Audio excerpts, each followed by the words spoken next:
México y Ecuador enfrentan una crisis bilateral sin precedentes en una relación bicentenaria que ha tenido una fractura con los eventos más recientes que vimos en la Embajada Mexicana en Quito, en justamente la capital de Ecuador. Y vamos a analizar este tema con una figura de renombre en nuestro país. Se trata del embajador Gerson Rebanales y presidente del Colegio de Internacionalistas. Bienvenido a Ampliamente. Gracias por tu invitación. Gracias a usted por acompañarnos para ayudarnos a entender esta crisis diplomática que es muy compleja y es muy delicada. Esas imágenes que vimos de policías ecuatorianas, como ya lo mencionábamos en el segmento anterior, irrumpiendo en la embajada mexicana. ¿Qué significa esto a la luz del derecho internacional y qué hay antecedentes hay que acompañen esta incursión de la policía ecuatoriana que realmente no es nueva? Mira, es un hecho gravísimo. Creo que no hay ningún tipo de excusa ni nada que pueda de alguna forma justificar una operación policial y militar como es visto. La vejación que se le hace al encargado de negocios, no hay ninguna forma de ver por qué se realiza. Podemos decir que es una lucha entre, como lo que se ve en la pantalla del águila mexicana con el cóndor ecuatoriano, el cóndor. Mira, como antecedentes te puedo señalar que nosotros, en Venezuela, nuestra embajada en Uruguay también fue asaltada, gravísimo también porque una estudiante que estaba detenida, la sacaron por algunas razones que supuestamente iba a entregar a unos compañeros, y bueno, y la muchacha lo que aprovechó ese momento fue para escaparse y saltar a nuestra embajada, y estando dentro de nuestra embajada,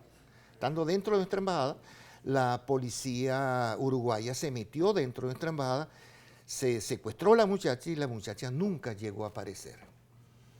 Eso fue en la época del presidente Lucinchi. El presidente Lucinchi rompió relaciones y cuando se restablecieron las relaciones yo fui el equipo diplomático que llegó a esa embajada. Hicimos algún tipo de gestión, de averiguación, de encontrar, saber algo, y nunca se pudo saber nada. O sea que son hechos que sí tienen antecedentes.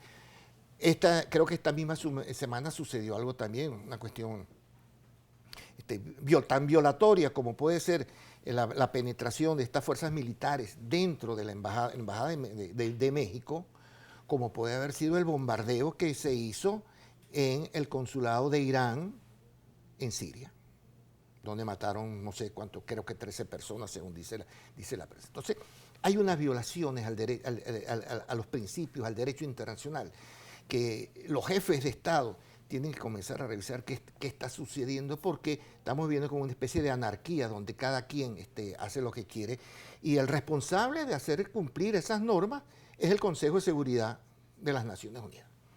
Yo le decía a uno de mis alumnos esta mañana que ese Consejo de Seguridad de las Naciones Unidas tenía que, inclusive, lo que se ha planteado su reforma. Porque eso de que hablamos hoy en día del multilateralismo, yo creo que eso no existe en ninguna parte. El mundo sigue siendo bilateral y ese bilateralismo está dentro del Consejo de Seguridad de las Naciones Unidas. Hay un bloque establecido entre los Estados Unidos, Inglaterra y Francia, y otro bloque de China, que son los que tienen el poder del veto. Y lo que estos señores deciden es lo que se realiza al final y al cabo. No se puede justificar en ningún momento lo que ha sucedido. No hay que justificarlo.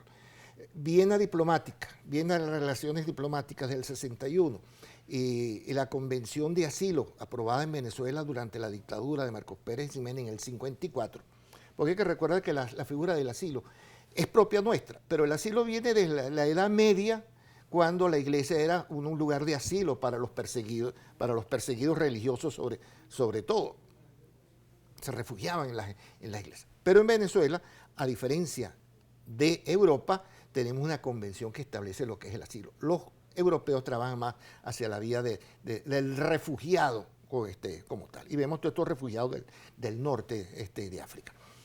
Los jefes de Estado lo que tienen que revisar también es que no pueden permitir que se produzca ese fraude a la ley que están realizando a través de esos nuevos retos, esos nuevos crímenes del narcotráfico, la corrupción, que individuos que incurren en esos hechos, como el señor Glass, que ya había sido sentenciado como vicepresidente, había sido destituido, sentenciado y pagó cárcel por hechos de corrupción, hoy en día se esconda detrás de la figura del asilo y el señor AMLO, el presidente de México, sabiendo y habiéndose suministrado toda esa información de que este hombre no era susceptible de asilo, le concede el asilo, porque la Convención de Asilo en su artículo tercero establece muy claramente que toda persona que de una u otra forma haya sido sujeto, haya pagado cárcel, te ha abierto un tipo de investigación por crímenes ordinarios, crímenes comunes, no es sujeto de asilo.